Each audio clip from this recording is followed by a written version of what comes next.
Today we're going to learn how to use Remix, the new React framework, along with Redis, and we're going to build a simple feature flag management system.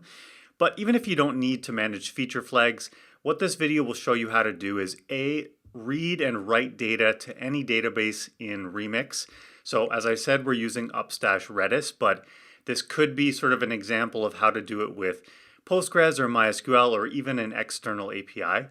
And we're also going to see how to sort of manage multiple forms on a single page that submit to one action in Remix, which is how you write data within this framework. To get started, we're going to set up a new database within Upstash. I'm in the console right here, and we'll just click Create Database. We'll make it global and we'll call it Features Enabling TLS. And this just takes a few seconds to get set up, and it will drop us on a console where we need to access two environment variables. There's two ways to connect to an Upstash Redis database. There's sort of the traditional way you're used to, like in Node, using a package such as IO Redis or Node Redis. That won't work though if you're in a serverless environment that doesn't support sort of all of Node, such as Cloudflare Workers. So Upstash Redis provides a second way, which is via a REST API. And that's actually the way we're going to use today, so that if we were to deploy our Remix app sort of anywhere, it will work no matter which environment we're in. So we're going to copy the REST URL first, go over to VS Code and paste it in to an environment variable here that I already had set up. Now Remix doesn't come with development support of environment variables out of the box, but it's really easy to get up and running. What I've done is added the .env package as a dev dependency, and then I've tweaked the dev build script to sort of load the Remix dev environment through .env so that it picks up all of these environment variables. Just remember to put .env in as a gitignore file because you don't want to commit this to your repository. So let's go get the second variable here, the REST token. And that's all we have to do. How we're going to connect to this Redis API is via a package called Upstash Redis, and it sort of takes care of making all of those REST calls behind the scenes. You don't even need to worry about sort of setting up your like connecting to the database and stuff like that. It will check if these environment variables are there and it will just use them. So there's sort of nothing extra you have to do. So with this in place, let's go over to our features page, you can say. So it's app roots features. So if we were to start up our app, npm run dev, go into the browser. So it's /features, and this is the page we're going to be adding a form to create a feature flag. So we're starting with creation because right now our database is empty, so it doesn't make sense to try to show something that doesn't exist yet. So right below the h1 tag, we're going to add a component called add feature. Now we could just do this all in line, but I thought it might be easier to have sort of separate smaller functions or components to work with. So we'll say function add feature, and it's going to return a form, but we're not going to use the standard web form element. We're going to use form that comes from Remix. And by using this, it sort of automatically knows how to submit really nicely to the action function that we'll be creating in a sec. That's all about saving data to a database or an external API or wherever you're putting your data. So we're going to have to change two things. First is the method that it sends the data to the server with. Default is get. We're going to be posting data because get's basically just for reading. And we're going to also sort of override the routing so that it replaces the URL and doesn't, every time you save the form, add a new like back button page that can sort of, if you add 10 features, you don't want to have to click back 10 times to get to the page you were before. So we'll just replace whatever page we're currently on. And in here, we're going to create two inputs. So the first input will be text and its name will be feature. So this is the feature itself we're trying to add. So we will give it a required prop and we'll say that its placeholder is the name of the feature flag. We're also going to have a hidden field called _action. So it's a type of hidden. Its name is _action, and we'll give it a value of create. So why do we have this hidden input? Because we're going to have 4 forms on this page actually. Create, enable, disable, and delete. And our action function is going to need a way to tell those four apart. Let's give a button so we can actually save this thing. So type submit and add. So if I go back here, we now have this form where we can go and add feature flags to our Redis database. So we need a way to process the data that's being submitted up from this form. Form is in the browser. It submits the data to our server. So this function runs only on the server. And the way it works is we export a function called action. So action is going to be a type of action function because we're working in TypeScript. And that is going to be like that. But we'll make it async so we can do async await. And we also are going to receive the request. And the request has all of the stuff being sent up from our form here. So what we're going to first do is put a variable that stores the form data, and we'll grab that from request.formData. We'll await it because it's async await.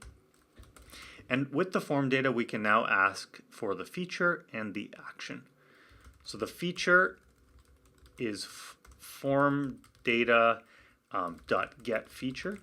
And we'll just give it a type hint of string because by default it says it's either a form data entry value or null. So we'll say as string. The action is form data.get underscore action. Why underscore? Because there's some conflict with a form also having an action. So it sort of overrides each other, and the underscore helps with that. So now that we have the data to be able to save it into our feature flag database, what's the data structure going to look like? So we're going to create, it's called a hash in Redis. It's an object in JavaScript, but it will sort of look like this. It will have key, maybe like, is the graph enabled? True, yes, but Redis will store it as a 1 to signify enabled. And we'll say is the chart disabled? It's a 0. So that's sort of what we're going for right here. And we'll use the hset function coming from Upstash Redis to put this in the database. So we'll say await hset in the features hash, and we'll put the key as the feature and 1 as its value to signify enabled. So when that's done, we will return a redirect back to the same page. Basically just telling it, hey, go reload yourself to get the latest features. Now, this would work great if we only had one form that's submitting to this action, but we're going to have 4. So the way we can handle that is a simple switch statement on the action, where the case, in this case, would be create, and then we'll move this code up here and break. And now we're set up to handle the other 3 scenarios that enabling, disabling, and deleting a feature. So if we were to come try to add a couple, so we'll add a graph and we'll add a chart. Now it's sort of hard at this point to know if it's working. We can try to get maybe like a hint of it by like, let's console.log the feature and the action. So maybe we'll save another. We go down here to the console and we see feature is another, action is create. So hopefully it's working. We'll find out in a second to see if we were able to retrieve the data from the database. And the way you retrieve data is by exporting another function called a loader. And its type is loader function.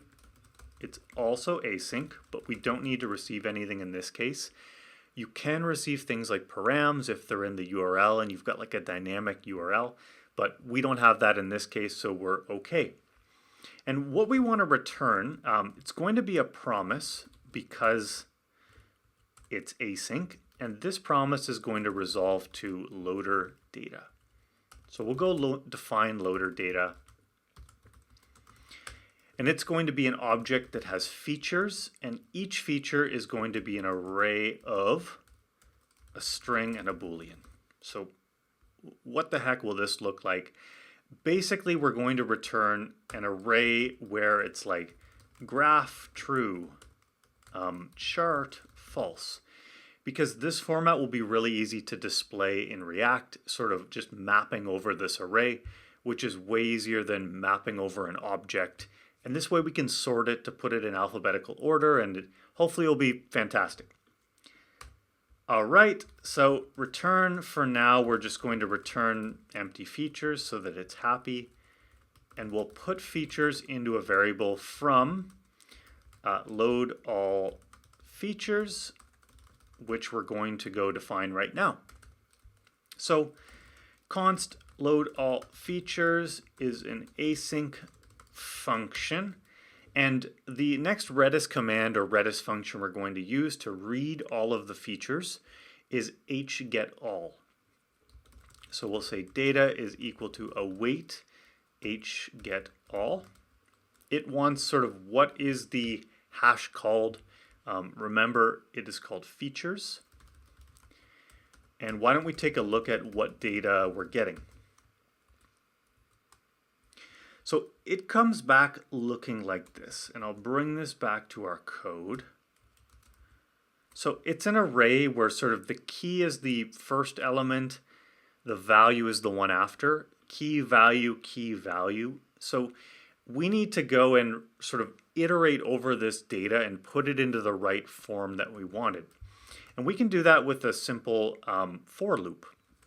So we'll say let I equals 0, where I is less than data.length, and I is, typically you iterate by 1, but remember we're going in groups of 2 this time, so we're going to say plus equals 2. And we need a variable to push these values onto. So we'll say features is equal to an empty array, and we can give it the type so that it knows what it's going to be receiving. And now it's sort of up to us. We can say, okay, features.push an array where the first value is the sort of the data wherever we currently are. And the second one is the data where the next one is, so I plus 1. But remember, it's either sort of a string of 1 or a string of 0. So we'll just say, is it equal to 1? True. Otherwise, it's false. So by doing that, we should get the data back. So why don't we console.log features. Cool. So here we go. We have an array where it's pairs or tuples of the key and then whether it's enabled or not. Just like that. And we can return the features. So now we have the features here in the variable, so we can just return them from this loader function. So we've returned the features from the loader function, but then how do you actually access it within your React code, within the component that's in the browser?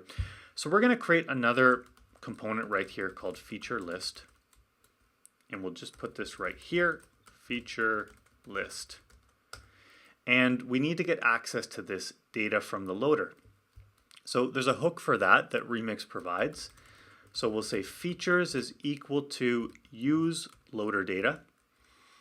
And it provides a way to pass in the type hint, so loader data. And now it knows sort of that it's an array of strings and booleans. So with that in place, we can then put it in a UL, map over the features, where each one, let me just get my angly brackets right.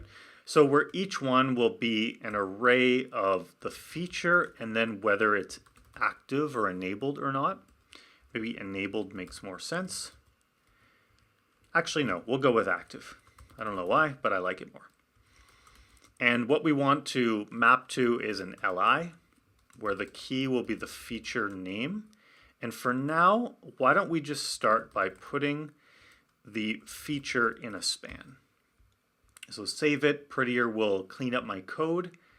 We'll come back to the browser and we have a list of all of our features in our database. So what we want to do next is give a way to enable and disable them and then a way to delete them. And we'll be adding 2 more forms per sort of feature that we're mapping over. So why don't we put the first form before? So we'll say form. And remember, its method will be a post. We want to replace the current page in the navigation stack, and in here we will put we basically need a way to submit this to the action function way up here. So the first thing we're going to do is we're going to put a hidden input. So type hidden name underscore action and its value. So the value is either going to be enable or disable based on whether it's currently active or not. So if it is active, we want to disable. Otherwise, we want to enable. Sort of the opposite of what it currently is. We also need to pass up what feature we're trying to enable or disable, because otherwise, how is the action function going to know which one to work on? So we'll say input of type, also hidden, name of feature, value of feature, just like that. And right now, you come here, there's nothing to click on yet, so we need a button to be able to sort of perform this form, to submit this form. So we'll do button, just like that. We can do type submit, and we need sort of, I'm just going to use an emoji for this to represent whether it's enabled or disabled. So we'll say if it's active, we want enabled. If it's not, we want disabled. So these are all enabled so far right now. I've got these emojis down below that I can just copy and paste. So the sort of human muscle is enabled. The robotic muscle, just because it's gray, is disabled. Like that. Cool. So if I click these, it will submit the form and it will hopefully enable or disable them, but we haven't written that code yet. And you did maybe notice something quickly. It shuffled the order that these were in. That's because we haven't sorted them at all. So why don't we just go sort them first so that they're always in the same order? So let's go back to our load all features function and we'll sort them. So sorting gives us sort of two records to compare. So we'll call them A and B. And what we need to do is we need to say, like, if the feature of A, so that would be at 0, is greater than the feature at B, return 1. If it's less than B, return -1. And if they're the same, return 0. So that is how you can sort this. And see, now they're A, C, G in alphabetical order. So we're ready to go implement the action function. So we already have a case for create, which sets its value to 1. Turns out that enable is the exact same. So we can just add a case here. So if either of these cases, run this code. And we'll have a case for disable where we await hset features, feature to 0. And then we'll break as well. So at this point, hopefully we should be able to enable and disable features, toggling them back and forth.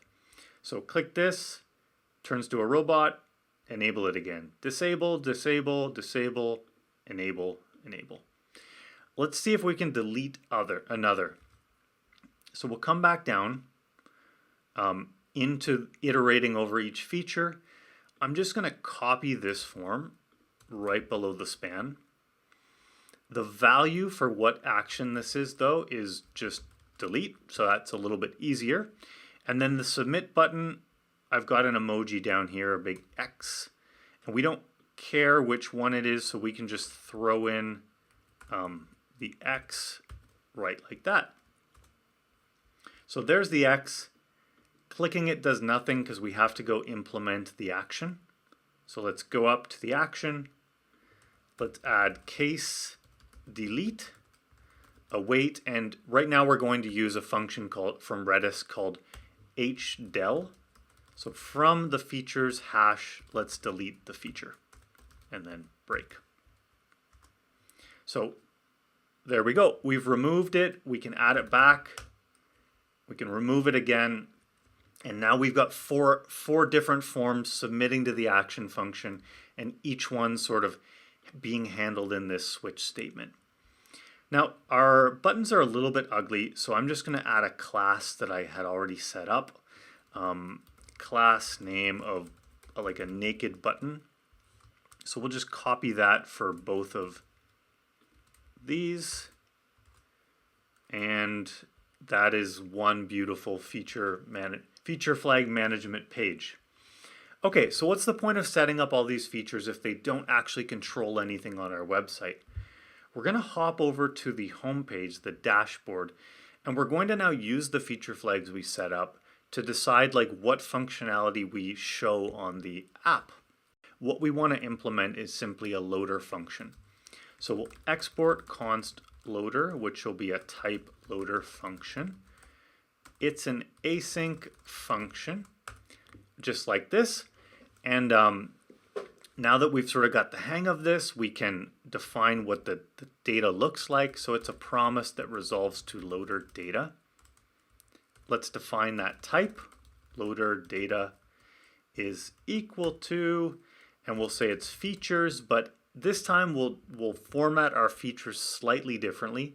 We will have it as an object because it will be easier to access and see if a feature is enabled or not. So we'll say it's a record, which sort of represents an object in TypeScript that can have different types of key and values. So our key will be a string and our value will always be a Boolean. So we'll just save that. Now we have to go get the features. So we'll say const features is await load features. This time though, we don't want every single feature. We know what features we're controlling on this page, so we'll pass in an array of them. So we'll say we're looking for the graph, the chart feature, and fake. So one that doesn't exist because I want to show this scenario specifically. So with this, like this, we'll return features, and we just now have to go implement this load features function. So const load features, and that is an async function, just like this. And what we're going to do is use the fourth Redis function we've worked with. So we've seen hset, hdel, hgetAll, I think it is. Yep, hgetAll. And this one's so hash multi-get, because we're going to be asking it for the values for these three keys. So we're going to say data is equal to, and we're going to say await hm_get from the features hash, which keys? So we've passed them, we have to go receive them, which would be an array of strings, and we need to spread those keys in. So let's go take a look at the data that comes back from here. So we'll say console.log data, just like that. Probably this page is busted, but okay, so this is what the data looks like. I'll paste it in here to help us.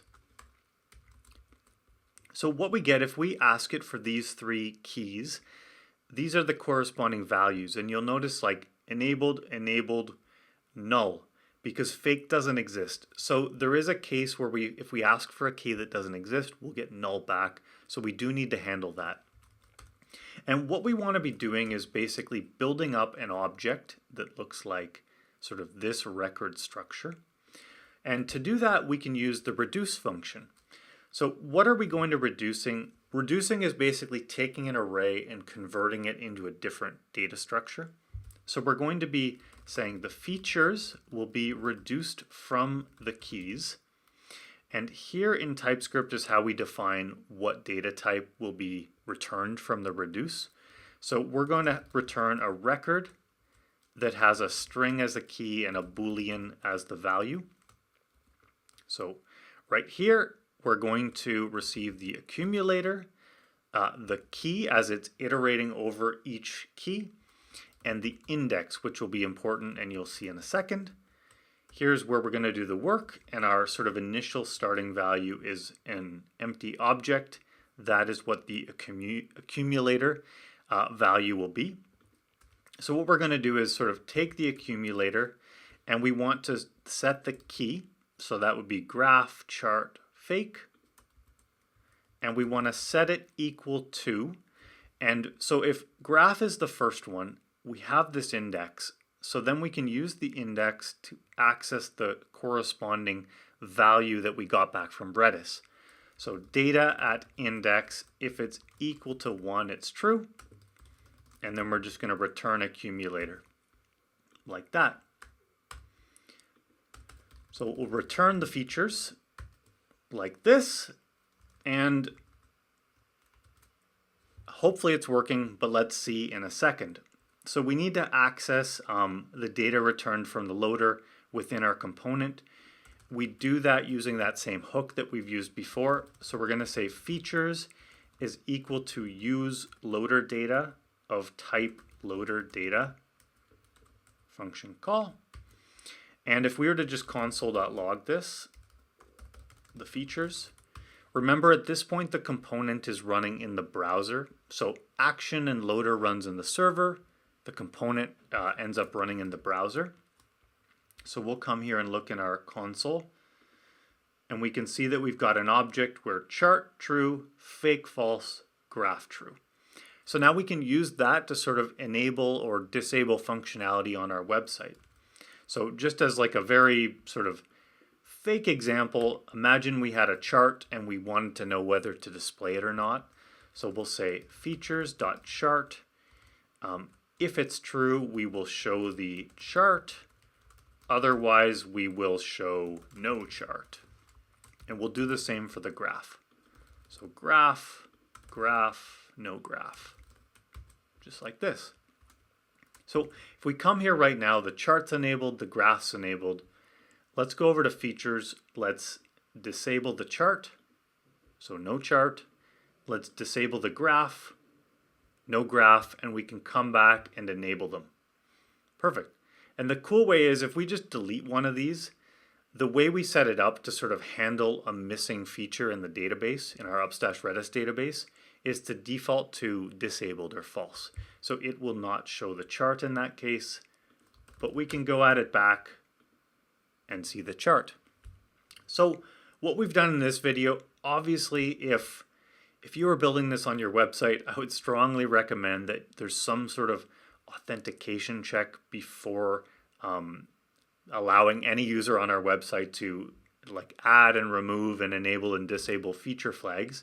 But we've built a page that allows us to manage this functionality, and then we've seen sort of on a different page in our website how to load these features from the Redis database, put them into the right format, and then pass them down to our component to toggle functionality on or off. So take this example we've done today and sort of remove feature flags from your mind. These loaders and actions could be talking to any database, Redis, Postgres, MySQL, an external API, anywhere that your data lives, to be able to load it, set it on the server, and then display it in the browser to your user. Hope you enjoyed this video. I will be sharing an article that covers the same concepts and also a link to the source code below. Take care. Bye.